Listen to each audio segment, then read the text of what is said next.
Hi అండి, అందరికీ నమస్తే. Welcome to Maithili veg recipes. ఈరోజు వీడియోలో అప్పటికప్పుడు ఇన్స్టెంట్గా చేసుకునే పెసరపప్పు పచ్చడిని అయితే చూపించబోతున్నాను. మేము దీన్ని ఎక్కువగా రాత్రిపూట భోజనాల్లోకి అయితే చేసుకుంటూ ఉంటాము. వేడి వేడి అన్నంలో అప్పటికప్పుడు చేసిన పెసరపప్పు పచ్చడి వేసుకుని తింటూ ఉంటే ఇంగువ వాసనతోటి కారం కారంగా చాలా చాలా బాగుంటుంది. ఇప్పటి వరకు మీరు దీన్ని టేస్ట్ చేయకపోతే తప్పకుండా వీడియో చూసి ట్రై చేయండి. ఈ పచ్చడి చేయడానికి ముందుగా మనం పెసరపప్పుని 15 నుంచి 20 నిమిషాల పాటు నానబెట్టుకోవాలి. ఈ ఒక్క ప్రాసెస్ తప్ప మిగతాదంతా కూడా చిటికలో చేసేసుకోవచ్చు. నేను ఇక్కడ ఒక చిన్న కప్పుతోటి పెసరపప్పునైతే తీసుకున్నాను. దీన్ని 2 సార్లు బాగా కడుక్కుని ఒక పావుగంట సేపు సరిపడా నీళ్ళని పోసి నానబెట్టుకోవాలి. 15 నిమిషాల తర్వాత మనకి పప్పు అయితే నానిపోయి ఉంటుంది. ఇప్పుడు నీళ్ళని మొత్తం తీసేసుకుని ఇలా చిల్లులు ఉండే ప్లేట్లోకి వేసుకున్నాము అంటే మొత్తం అంతా కూడా పొడి పొడిగా అయిపోతుంది.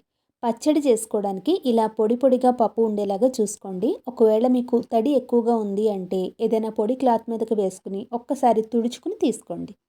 ఈలోగా మనం కారాన్ని అయితే రెడీ చేసుకోవాలి. పాన్లోకి 1 స్పూన్ నూనెని వేసుకుని నూనె కాగిన తర్వాత పావు స్పూన్ ఆవాలు, పావు స్పూన్ మెంతులు వేసుకుని ఇవి వేగేటప్పుడు కారానికి సరిపడా ఎండుమిర్చిని వేసుకోవాలి. అలాగే కొద్దిగా ఇంగువను వేసుకుని స్టవ్ ఫ్లేమ్ను ఆఫ్ చేసేసుకోవాలి. ఎండుమిర్చి చల్లారిన తర్వాత మిక్సీ జార్లో వేసుకుని మనం తీసుకున్న పెసరపప్పుకి సరిపడా చింతపండునైతే వేసుకోవాలి. ముందుగా వీటిని ఒకసారి గ్రైండ్ చేసుకున్న తర్వాతనే పెసరపప్పు వేసి గ్రైండ్ చేసుకోవాలి. పెసరపప్పు వేసుకునేటప్పుడు కూడా అస్సలు వాటర్ అనేది లేకుండా నీళ్లు పూర్తిగా ఓడిన తర్వాతనే వేసుకోవాలి. లేదంటే మనకి పచ్చడి పలుచగా అయిపోతుంది.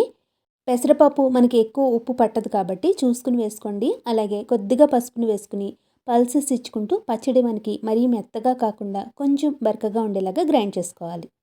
ఇక్కడ చూస్తున్నారు కదా, మనకి అక్కడక్కడ పప్పు అనేది కనిపిస్తూ కొంచెం బరకగా గ్రైండ్ చేసుకున్న తర్వాత దీంట్లోకి ఆవాలు, ఎండుమిర్చి, కరివేపాకు పోపు వేసుకున్నాము అంటే పెసరపప్పు పచ్చడి రెడీ అయిపోయినట్టే. ఈ పచ్చడి చేసుకోవడం చాలా ఈజీగా అనిపిస్తుంది కదా. ఇలా అప్పటికప్పుడు పెసరపప్పు పచ్చడి చేసుకుని తింటూ ఉంటే 1-2 ముద్దలు ఎక్కువే తింటారు. అంత బాగుంటుంది ఇది.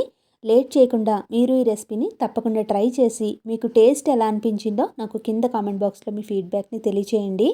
ఈ వీడియో కనుక మీకు నచ్చితే తప్పకుండా లైక్ చేసి మీ ఫ్రెండ్స్, రిలేటివ్స్ అందరితోనూ షేర్ చేయండి.